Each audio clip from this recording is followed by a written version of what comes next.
যদি কৰ্ম কৰা যায় তাৰ ফল সুন্দৰভাৱে পায়। এনে এক উদাহৰণ আমাৰ মাজত আছে কণমাই গগৈ।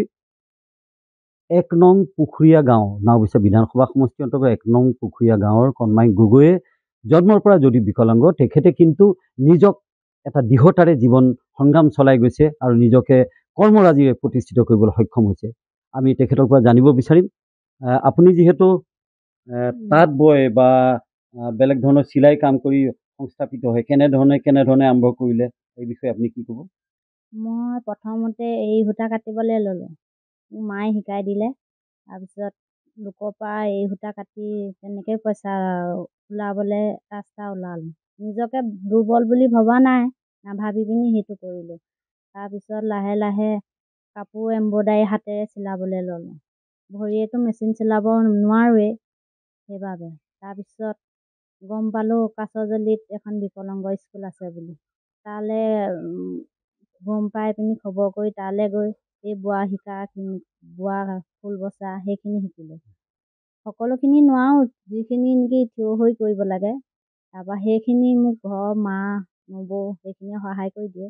তাত শিকি মেলি অহাৰ পিছত তাৰপিছত সেইখিনি মই মাহঁতে লগাই দিয়ে, মই যিখিনি কৰোঁ আৰু ফুল বচাৰ পৰা ধৰি লৈ কৰি মেলি তেনেকৈ নিজৰ ডিজাইন দি বওঁ, সেইভাগে বেচোঁ। আকৌ লোকৰ পৰা আধিকৈ বওঁ, তেনেকৈ বৈ যিটো পাওঁ সেইটো বেচোঁ, সেইভাগেই চলি আছোঁ। ঘৰৰ পৰা যিসকল মানুহে গম পায় মই বৈ বেচোঁ বুলি, মই বৈ গোটাই ৰাখি যাওঁ। তেওঁলোকে আহি পিনি উচিত দাম দি লৈ যায়। যিমানটো চাদৰ, জোৰ কাপোৰ, গামোচা, সেইখিনি চেলেং কাপোৰ, সেইখিনি কাপোৰ বেছি বওঁ। সেইখিনি কাপোৰ পটককৈ নিয়ে মানুহে। মই মাজতে নিজকে বিকলাংগ বুলি অলপ মনটো ভাগি পৰিছিলে। তাৰপিছত ভাবিলোঁ ভগৱানে দিয়া এইটো মোৰ ভৰি দুখনহে দিয়া নাই, এতিয়াতো মোৰ বাকীখিনি দিছে। মই ভাবোঁ মোৰতো ভৰিটো বিকলাংগ নহয়, মোৰ মগজুটো যেতিয়া ঠিক আছে, মোৰ যেতিয়ালৈকে জ্ঞানখিনি থাকিব তেতিয়ালৈকে মই নিজকে নিজেই আগবাঢ়ি যাম বুলি ভাবোঁ। পাছ পৰি নাযাওঁ, কাৰণ পাছ পৰি গ'লে নিজকে মই বেছি বিকলাংগ হৈ পৰিম যেন লাগে।